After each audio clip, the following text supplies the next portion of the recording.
It is safe. It is secure. It is very simple to use. It is First Atlantic Bank, refreshingly different.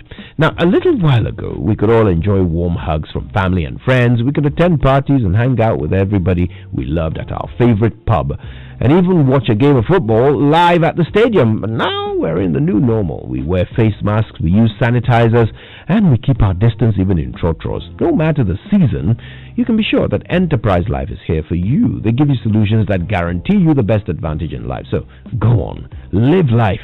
Live your life and dream big with Enterprise. Download the Enterprise Advantage app today from the Play Store or the App Store to sign up for a customized policy or access your statement and more. You can also talk to a life planner or to your insurance broker. Enterprise, your advantage. Right, headlines? Right, let's get into the headlines and starting off with the Chronicle for today. Matthew 18 verse 15, if your brother or sister sins, go and point out their faults, just between the two of you. If they listen to you, you have won them over. And so the splash says, we are fed up with Domelevu. Is he a baby? That's according to the board chairman of the audit service. Oforiatta accounts for 54 million COVID-19 chop money. So we're told that 12 million was spent on buying hot meals and 42 million on uncooked food for distribution. Don't ask me any question. Also on the front page, $253 million water project begins in Tamale and Yendi. I'll get into the details later. And NLA licenses KGL technology to operate online lottery. Okay, I've got the Ghanaian Times and banner headline: Supreme Court strikes out Domelevu case. NLA partners KGL technology to advance digital lottery. And a president's directive to Auditor General to proceed on leave is what this banner headline is about. But let's be clear, as I read it, it's not the entire case that has been struck out. We'll talk about that later. Keep nation focused on COVID-19 as election 2020 approaches. Sam Jonah appeals to media. Interesting. Magdan donates 3 dialysis machines to 37 military hospital. Parliament approves over 11.8 billion Ghana cedi supplementary budget. Details on page 13. But on the back page, we have President cuts sword for water expansion projects in Yendi and Tamale. ECG supports infectious disease center with materials. Engineering works valued at 320,000 Ghana cedis. And the Daily Statesman says $253 million projects for Yendi, Tamale. President Akufo-Addo fulfills campaign promise and don't be used for mayhem. Esiama charges youth. Back page, Prince William meets Peter Crouch. Wow. What a picture that was. Yeah, and I mean, a happy one for all of us, a good one for all of us. Jordan Ayew crowned Crystal Palace Player of the Year. Of the season. I mean, he's done so well, Jordan Ayew. Congratulations to him. Sadly, Andre. Hey. Let us proceed. Let's continue. Daily Guide and banner headline on the €4 million Airbus scandal. Mahama brother fights Amidu with UK lawyers. Injunction against acting AG struck out. Yep, that's accurate. Court convicts 4 of contempt. 67 pages EC registration plan. Final phase 2 pull out is in the center of the Daily Guide, and it's very big, making the Daily Guide thicker than I've seen it before. KGL license for online gaming. Kafaba victim recounts ordeal. There were others who were beaten as part of that incident. And Domelevu Crow case back on. On the back, let's see, we've got some sports. TT Brothers boss bemoans league truncation. Jordan is hard-working, Crystal Palace chief. I was lost as a player, that's Jesse Lingard, and Messi comparison annoys me. This is Luca Romero speaking. Right, so the Daily Graphic make asset declaration public. That's Chairman Sabonsu advocating, and Domelevu offers not shut board chairman. Also on the front page, President cuts out for Tamale Yendi water project, and the back page, Magdan Foundation donates dialysis machines to 37 military hospital, and Ghanaian Nigerian spare parts dealers in brawl over retail trade. Business Finder next, and 223 million euro Tamale water project takes off. It'll benefit 792,000 people, according to the president. That's $223 million. Wow. COVID-19 initiative, splendid, according to the TUC, and they commit to help government implement the program. And also, McDan donates 3 hemodialysis machines to 37 military hospital. We talked about that earlier. All right, so the new crusading guide, Speak the Truth, Chrisiedu dares Rollins, and McDan donates 3 dialysis machines to 37 military hospital. Court quashes UEW Pro VC elections, orders for immediate conduct of new elections. And finally, the Business and Financial Times says jobs, livelihoods hinge on diligent implementation of CARE program. That's the Corona Alleviation and Revitalization program. Post-COVID-19 economy's growth rate is below potential. That's according to the IEA. And 2 out of every 5 Ghanaians are poor. Kujo. Wow. Yes, but it talks about, they being multi-dimensionally poor. So, they are poor on all levels. Multi-dimensionally poor. Wow. President cuts off for Tamale Water Project, and back page says Stanbic digitizes banking services request for clients. Okay, let's do the online review, shall we? It's brought to us by Zenith Bank, in your best interest, and Goyle Good Energy. So Goyle says that going cashless has never been this convenient and exciting. Goyle's e-payment systems are now compatible with GH-Link, which is the national payment platform. So now you can use your GH-Link card on Goyle point of sale machines to purchase fuel. Now, the GH-Link card will offer additional payment options for fuel purchases at Goyle stations in addition to the Go card. Every fuel purchased is recorded automatically on your monthly bank statement, helping you to track and manage your expenses. So go ahead and use your GH-Link card to buy fuel and all lubricants from any of Goyle's over 400 stations across Ghana. Go cashless and protect yourself and stick to all the COVID-19 protocols in these times. Goyle Good Energy. And you have some online stories? Exactly, Kojo. So let's start off with the My Joy Online. And if you get to My Joy Online for this morning, it says Audit Service Board Chairman justifies change of locks at Domelevo's office while on leave. Please arrest 5 more in lynching of 90-year-old woman at Kafaba, and 7 more dead as Ghana records 736 new COVID-19 cases. Fresh tension at Abosokai as Ghanaian traders lock up Nigerian shops. If you get to CTFM online, that's citynewsroom.com, Isaac Adongo accuses government of massaging figures on Ghana's fiscal deficit. 5 arrested over Kafaba lynching. And my support for Muntie 3, not an endorsement of their actions. That's according to Professor Nana Jane Opoku-Agyemang. And EC suspends voter registration on Friday over Eid al-Adha celebrations, Kojo. Okay, all right. Now, this is a story that has obviously captured our imagination. Our very own Joseph Akable interviewed the board chairman of the audit service, and he said, "We're fed up." Professor Agyemang, who is fighting off claims that the Auditor General, Daniel Domelevo, had been locked out of his office, said this. And now, the locks to his office had been changed, and the chairman of the Audit Service Board has been defending the decision to change the locks. He says it was done to secure the office. So here's what he said to Joseph Akable. The board was informed that he came back, collected some documents, including letterhead. The acting Auditor General informed us that he wasn't happy about the security of that office, and therefore he was suggesting that we secure the place. The board authorized him to buy new locks and secure the place. Right, so fascinating stuff there.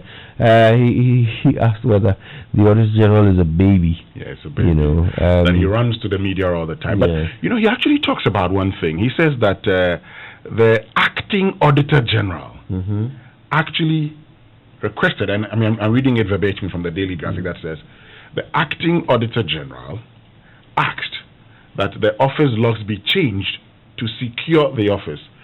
And so if Domelevo needs anything from the office, he should call the acting Auditor General. He would direct him to where the office keys are. And so he's not been locked out of his office. That's interesting. Yeah. Because as you know, our sources told us that when Mr. Domelevo arrived at the office and couldn't enter his office, he went to this very same acting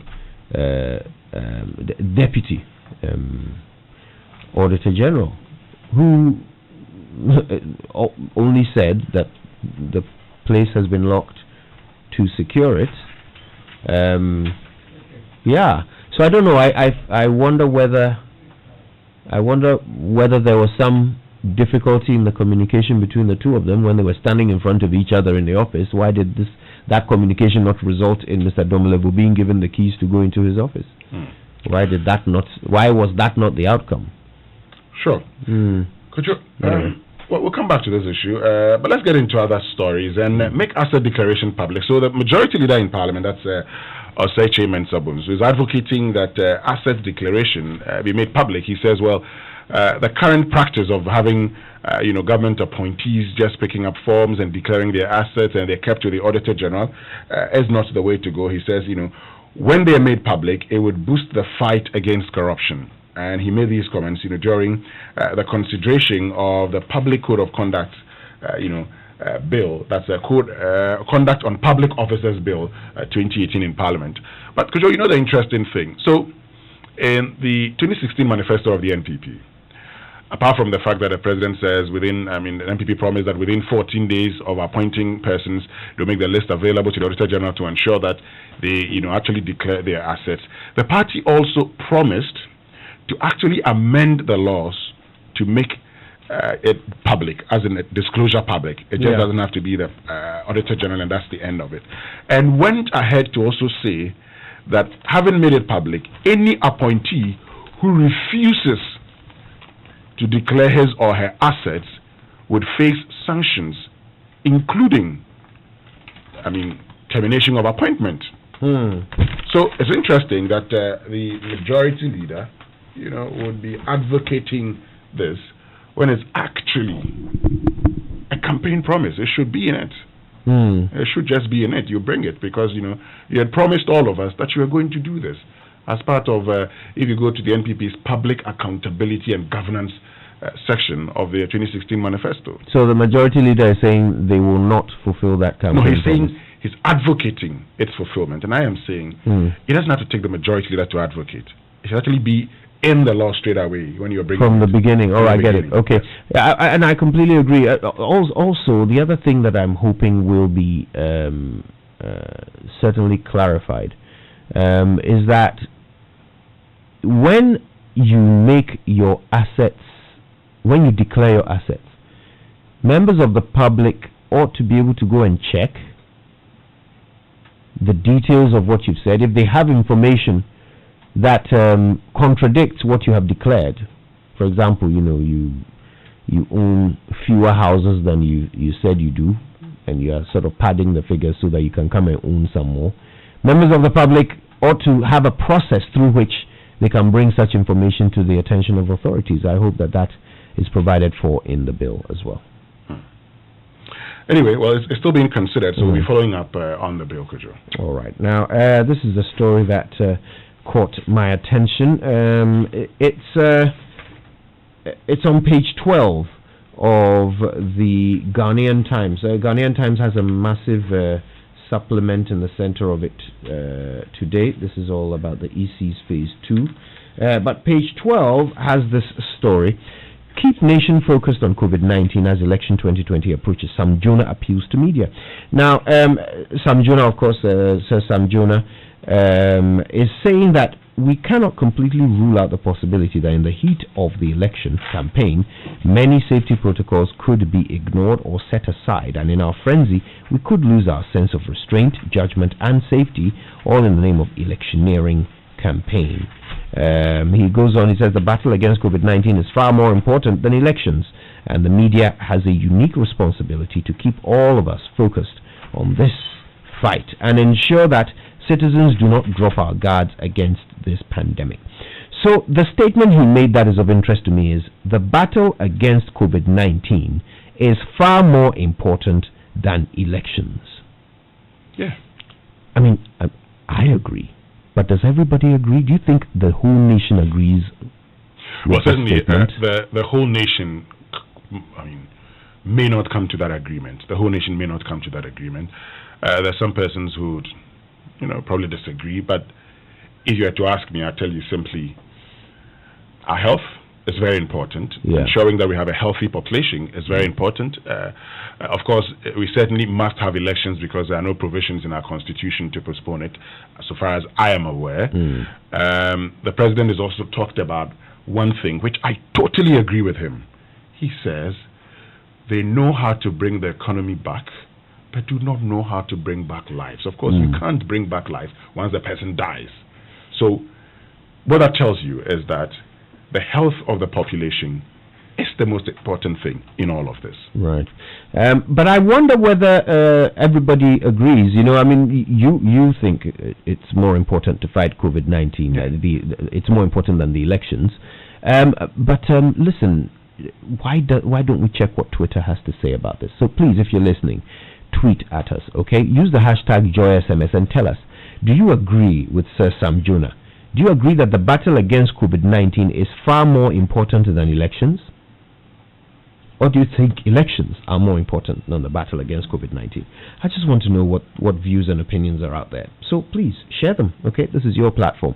Use the hashtag JoySMS and tell us what you think. Right, Coach. So let me get into the story in the Chronicle, the one I talked to you about. So Ofuriatta accounts for 54 million COVID-19 chop money. That's how the Chronicle carries it. And he says that Mr. Ofuriatta indicated that the government budgeted an estimated amount of 40 million to provide hot meals to the vulnerable at 5 Ghana cedis per pack. Now, out of this estimated 40 million, 12 million was spent on the provision of hot meals, which included 150,000 beneficiaries. Cost of transportation, distribution, and other operational costs, he indicated. Aside the 12 million, an amount of 42 million was also spent on uncooked food items, Mr. Ofuriatta said, and these two amounts put together brought the money spent on hot meals to 54 million, as he stated in the budget. Were the uncooked items hot as well? No, they are not. So let me finish this one. Okay. And it says it's unfortunate that an attempt has been made to politicize the issue of the provision of food for some Ghanaians during the lockdown period. So, government went around distributing 5 kilos of rice and other things, where they say that cost us 42 million. One of the things we'd want to find out is how many of these were distributed. So what quantity of uncooked food was distributed, so that you could look at it, put them in